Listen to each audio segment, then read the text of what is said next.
Hi there. So let's do today's reading on Through the Bible in 1 Year. It's day 56, and we're still in Numbers, talking about more rules, lots of rules. Let's see what the rules are today. Unclean people. The Lord said to Moses, "Command the people of Israel to expel from the camp everyone with a dreaded skin disease or bodily discharge, and everyone who is unclean by contact with a corpse. Send all these ritually unclean people out so that they will not defile the camp where I live among my people." The Israelites obeyed and expelled them from the camp. Wow. Repayment for wrongs done. The Lord gave Moses the following instructions for the people of Israel. When any of you are unfaithful to the Lord and commit a wrong against someone, you must confess your sin and make a full repayment plus an additional 20% to the person you have wronged. But if that person has died and has no near relative to whom payment can be made, it shall be given to the Lord for the priest. This payment in addition to the ram used to perform the ritual of purification for the guilty person. Also, every special contribution which the Israelites offer to the Lord belongs to the priest to whom they present it. Each priest shall keep the offerings presented to him. There you go. Cases of wives with suspicious husbands. I was curious about this. Let's do a smaller. Here we go.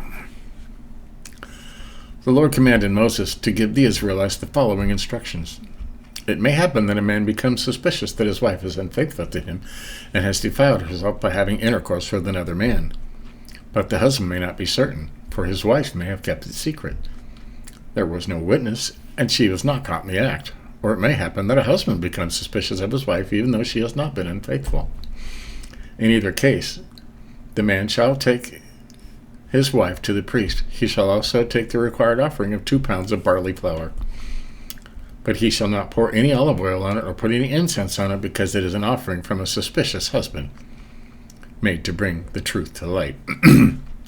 The priest shall bring the woman forward and have her stand in front of the altar. He shall pour some of the holy water in a clay bowl and take some of the earth that is on the floor of the tent of the Lord's presence and put it in the water to make it bitter.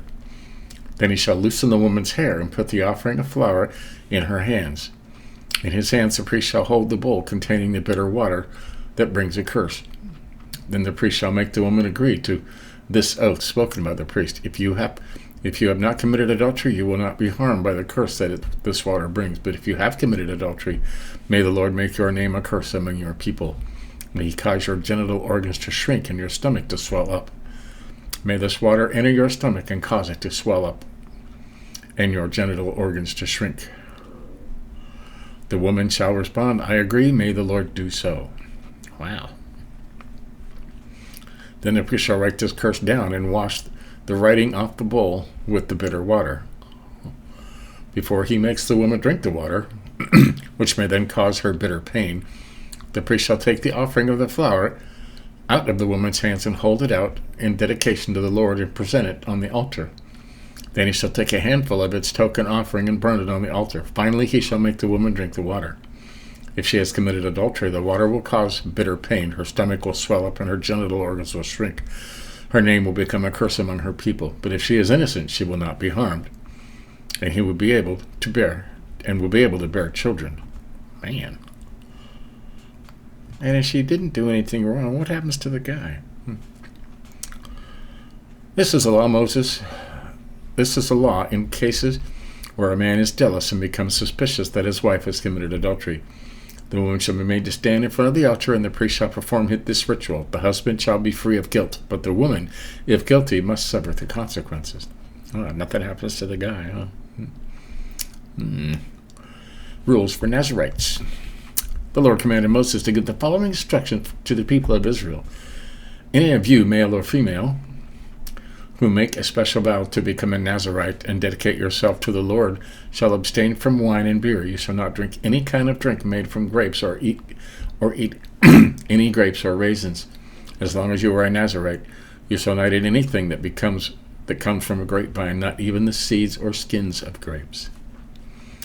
As long as you are under the Nazarite vow, you must not cut your hair or shave You are bound by the vow for the full time that you are dedicated to the Lord, and you shall let your hair grow.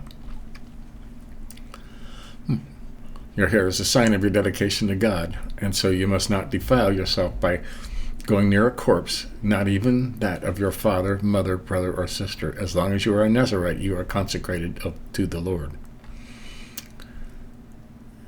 If your consecrated hair is defiled because you are right beside someone who suddenly dies, you must wait 7 days and then shave your head, and so you become ritually clean. On the 8th day you shall bring 2 doves or 2 pigeons to the priest at the entrance of the tent of the Lord's presence. The priest shall offer one as a sin offering, the other as a burnt offering, to perform the ritual of purification for you because of your contact with a corpse.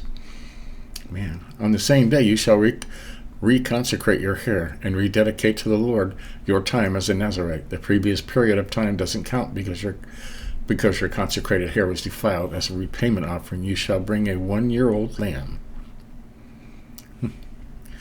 When you complete your Nazarite vow, you shall perform this ritual. You shall go to the entrance of the tent and present to the Lord 3 animals without any defects: a 1-year-old lamb for a burnt offering, a 1-year-old ewe lamb for a sin offering, and a ram for a fellowship offering. You shall also offer a basket of bread made without yeast, thick loaves made of flour mixed with olive oil, and thin cakes brushed with olive oil, and in addition to required offerings of grain and wine.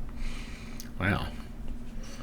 The priest shall present all of these to the Lord and offer the sin offering and the burnt offering. He shall sacrifice the ram to the Lord as a fellowship offering and offer it with a basket of bread. He shall also present the offerings of grain and wine. At the entrance of the tent, you Nazarites shall shave off your hair and put it on the fire on which the fellowship offering is being burned. That must have smelled lovely, huh? Then when the shoulder of the ram is boiled, the priest shall take it and put it together with 1 thick loaf of bread on a thin cake from the basket into the hands of the Nazarite. Next, the priest shall present them as a special gift to the Lord. They are a sacred offering for the priest, in addition to the breast and the leg of the ram, which by law belong to the priest. After that, the Nazarite may drink wine. Wow. These are the regulations for you Nazarites. But if you promise an offering beyond what your vow requires you to give, you must fulfill exactly the promise you made. Got that? The Lord commanded Moses to tell Aaron and his sons to use the following words in blessing the people of Israel. There you go. And these are probably famous words now. May the Lord bless and take care of you. May the Lord be kind and gracious to you. May the Lord look upon you with favor and give you peace. And the Lord said, if they pronounce my name as a blessing upon the people of Israel, I will bless them. There you go. So, I never looked into the Nazarites much. Not a whole lot is said about Nazarites.